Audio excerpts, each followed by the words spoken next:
Hoje, durante todo o dia, eu me deixei um pouco tomar por algumas cenas que agora eu queria dividir com vocês brevemente, da qual tenho consciência de que as palavras serão insuficientes para definir aquilo que o meu coração viveu neste dia. Primeiro, agradeci a Deus o lindo dia que Ele nos deu. Um dia perfeito, agradável, não é? Digo, o ambiente externo.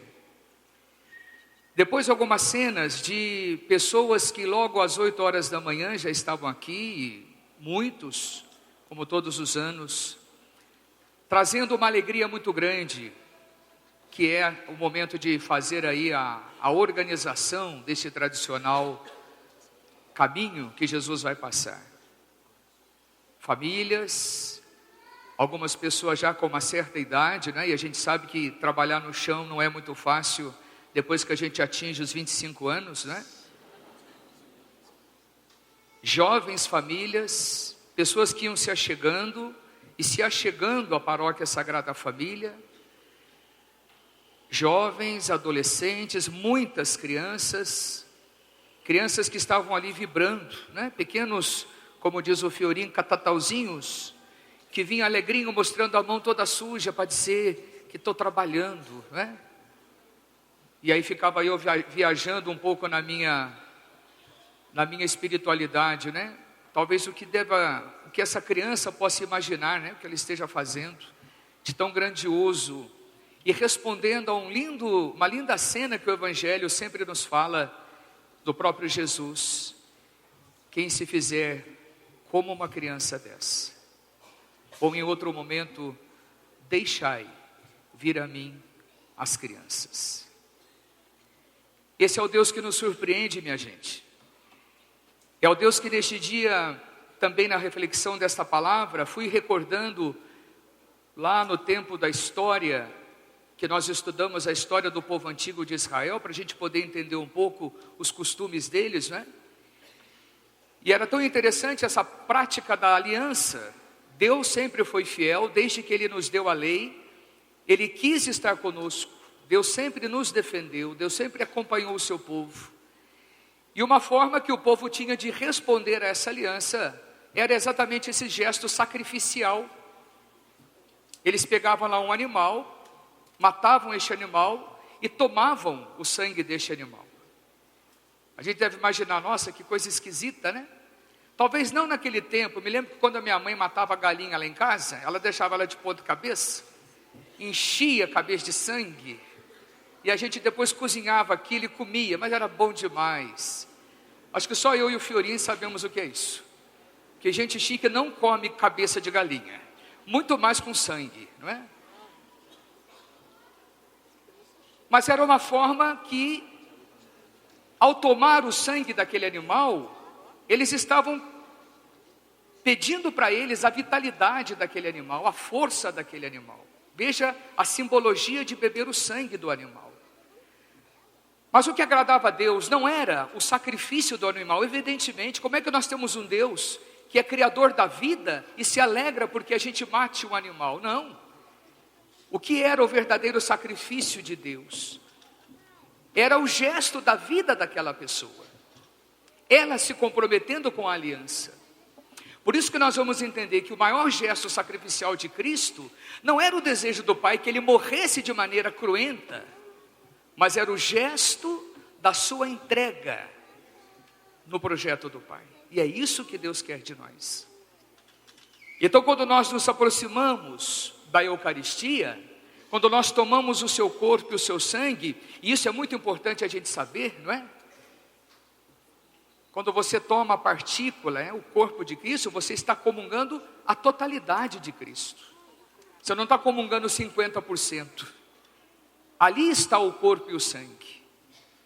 Não é porque talvez eu não tenha tomado o sangue. Nesses dias nós estamos, em obediência à nossa diocese, não tomando a comunhão sobre 2 espécies, mas a partícula, o pedaço deste corpo é a totalidade de Jesus.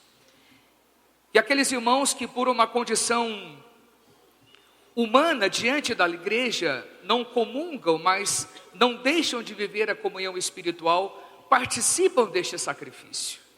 E a igreja precisa cada vez mais ajudá-los a compreender isso. Você está em comunhão com Cristo, porque o desejo não é o gesto de comungarmos, é o desejo do coração. Então toda vez que eu vou à igreja com o desejo de viver comunhão, eu estou entrando nesta linda experiência de me deixar alimentar com o corpo e o sangue de Cristo. E por que bebemos o sangue de Cristo? Vamos voltar no tempo da antiga aliança. Porque tomando o corpo de Cristo na minha carne, eu quero assumir em mim a vitalidade deste homem.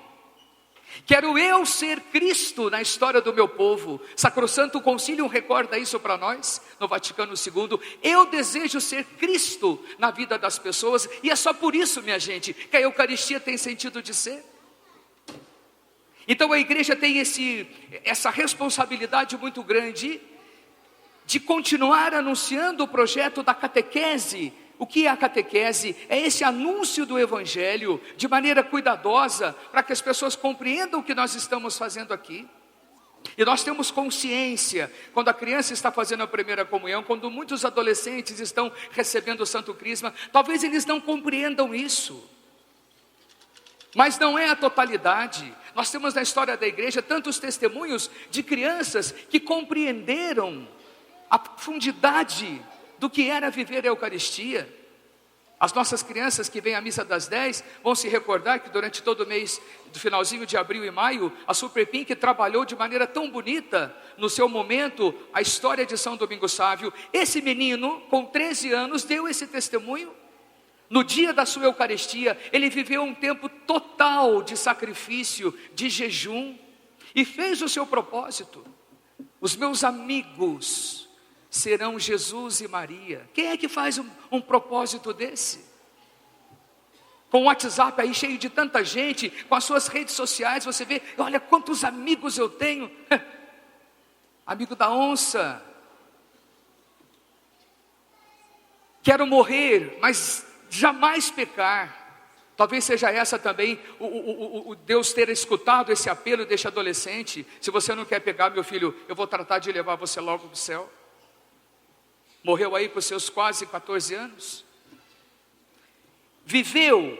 Esse menino amanhecia as madrugadas da igrejinha em que onde ele vivia, madrugadas absurdas, antes do padre abrir a igreja, neve, ali estava ele. Hoje, talvez para a gente vir à igreja, é um sacrifício tão grande. Com toda a comodidade que temos. Esse menino caminhava quilômetros e quilômetros e quilômetros, e aquele tempo não tinha problema de caminhoneiro, não tinha gasolina, era a pé.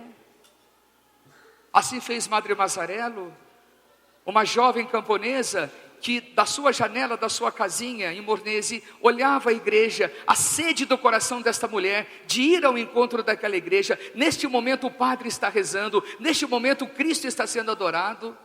São testemunhos tocáveis, não são coisas extraordinárias, mas alguém que se deixou apaixonar por Jesus. Hoje nós vivemos com muita tristeza, e era um dos pontos também que meditava durante todo este dia, diante desta triste realidade que vivemos, e vamos falar apenas do Brasil. Não falemos da Europa, que está destruída espiritualmente. Não falemos do norte da América, que está destruído em valores. Não falemos do Oriente, que está em plena guerra. Falemos só de nós. O nosso país, tão destruído, por ganância, por poder. O que a desgraça desse mal faz na vida das pessoas. Deploravelmente estamos abandonados.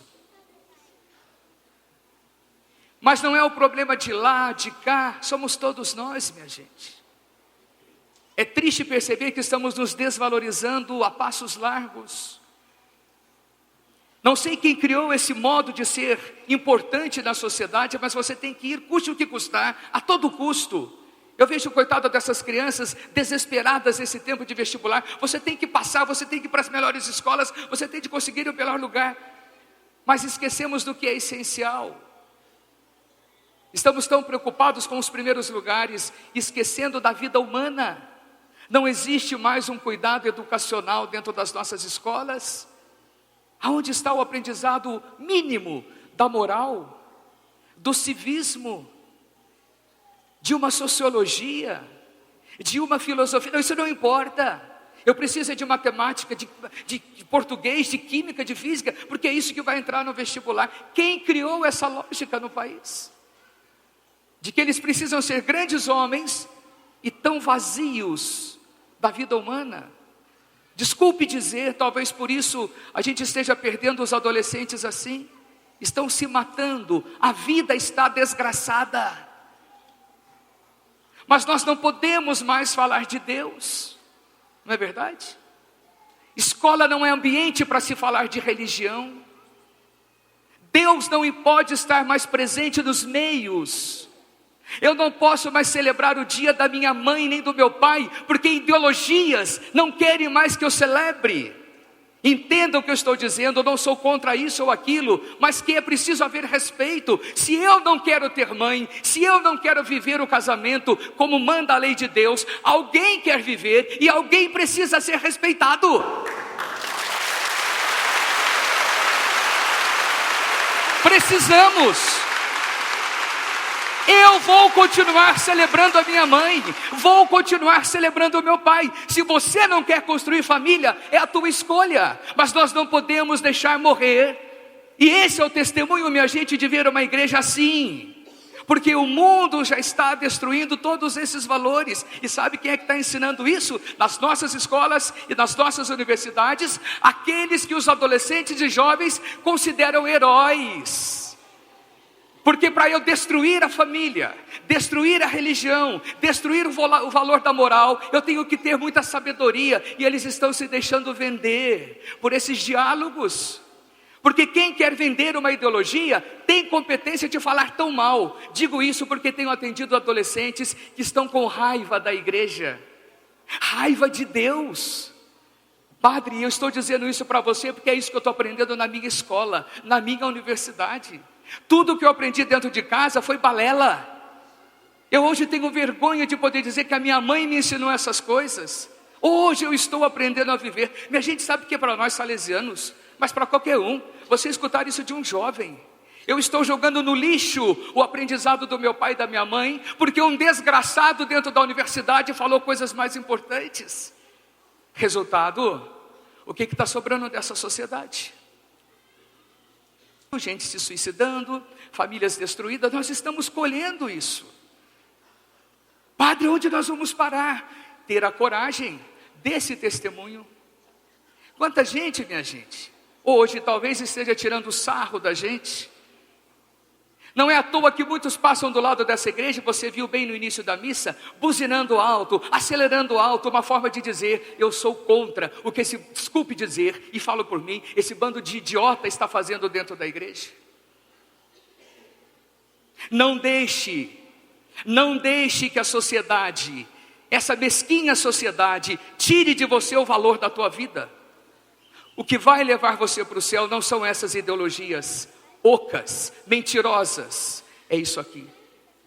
Se você não tem ainda a certeza disso, por favor, retome a vida de Jesus Cristo.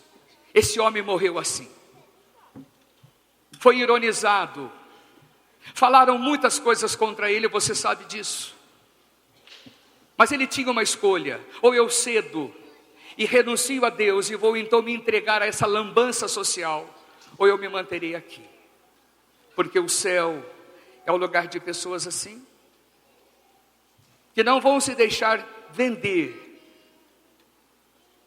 Respeitamos, e é bom que respeitemos, mas não venham dizer qual é o Pai Nosso que eu tenho que rezar. Quem me ensinou foi o próprio Jesus.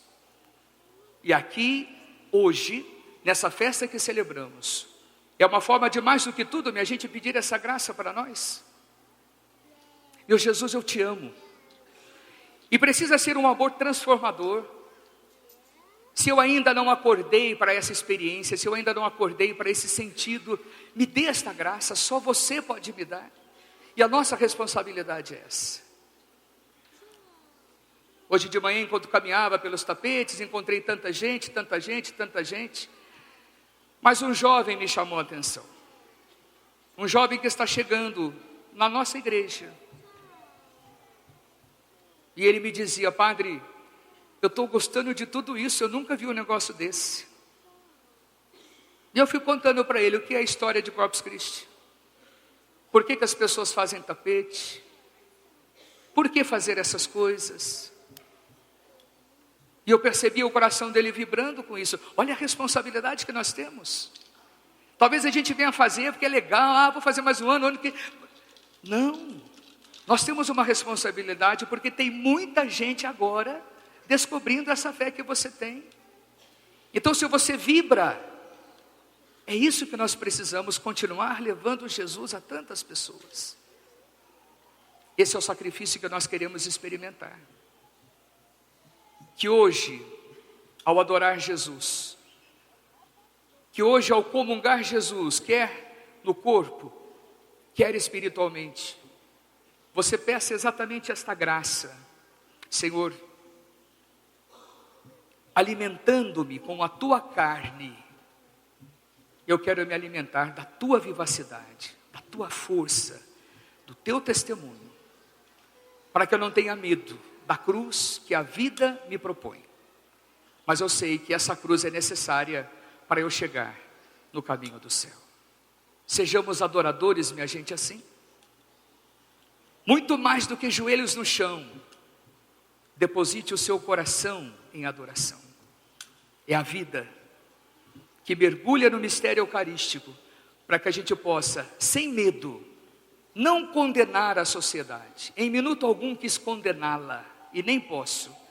Mas quem sabe ajudar essa sociedade adormecida a acordar para valores que sejam muito mais humanos, muito mais respeitosos, muito mais cristãos, porque esse é o caminho que para nós é a única verdade que nos salva. Seja louvado nosso Senhor Jesus Cristo. Assim seja louvado.